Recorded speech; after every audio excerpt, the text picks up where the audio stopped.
Não tem como pensar o cuidado se a gente se alimenta de veneno. Não tem como pensar o cuidado com a vida se a gente come um alimento cheio de agrotóxico e depois a mesma empresa que oferece um grão transgênico ou com alimento, ela oferece um remédio. Eu costumo dizer assim que eu sou filha da luta da reforma agrária, né?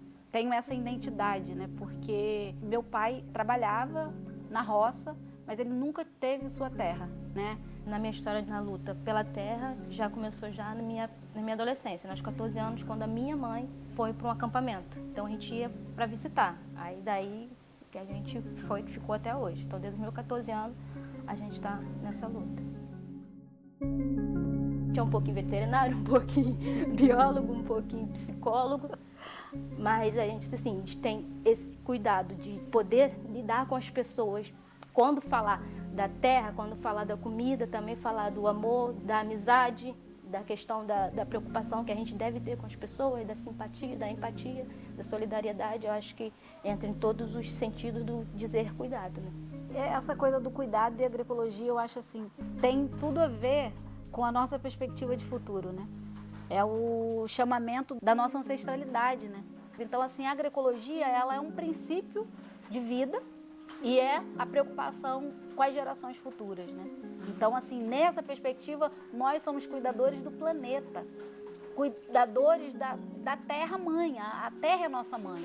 Durante muito tempo, a nossa terra-mãe está sendo atacada e destruída, né? A gente vê, assim, muita perspectiva da Amazônia, né? Garimpo ilegal, árvores centenárias sendo destruídas, e aí você fala assim, cara, cadê o nosso conjunto de leis ambientais? Mas só que isso também acontece do nosso lado. Isso também acontece em cada município desse Brasil afora. Então, essas grandes catástrofes ambientais, ela é resultado disso. E é resultado por conta de um sistema capitalista que só pensa no lucro. A vida não importa. E a vida, quando a gente defende a vida, é a vida em suas diversas formas, é toda a biodiversidade existente. É um conjunto dessa vida. E aí a gente, pensando na perspectiva, né, de cada agricultor, cada agricultora, como cuidadores da terra, como produtores dessa biodiversidade, quando a gente olha para as aldeias indígenas, né, para os nossos irmãos quilombolas, vem muito antes de nós já praticando agroecologia, né, que o Nego Bispo ele chama atenção disso para a gente, né, que na verdade a agroecologia ela só foi dado o nome na universidade, mas a gente já vem praticando isso milenarmente, porque a gente nunca pensou a agricultura nessa outra perspectiva.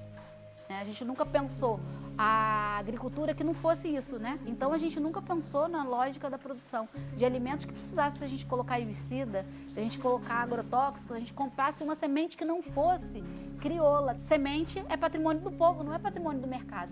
Não deve ser comprada, ela deve ser partilhada, ela deve ser socializada. Então a semente que eu faço lá o feijão, ela pode ser colocada na terra para ela se reproduzir.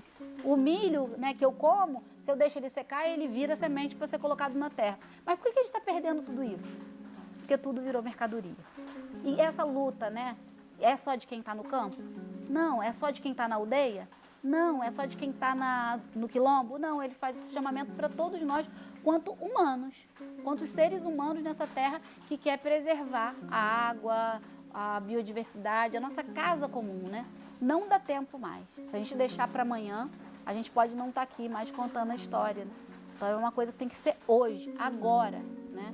Essas mudanças aí da perspectiva de futuro.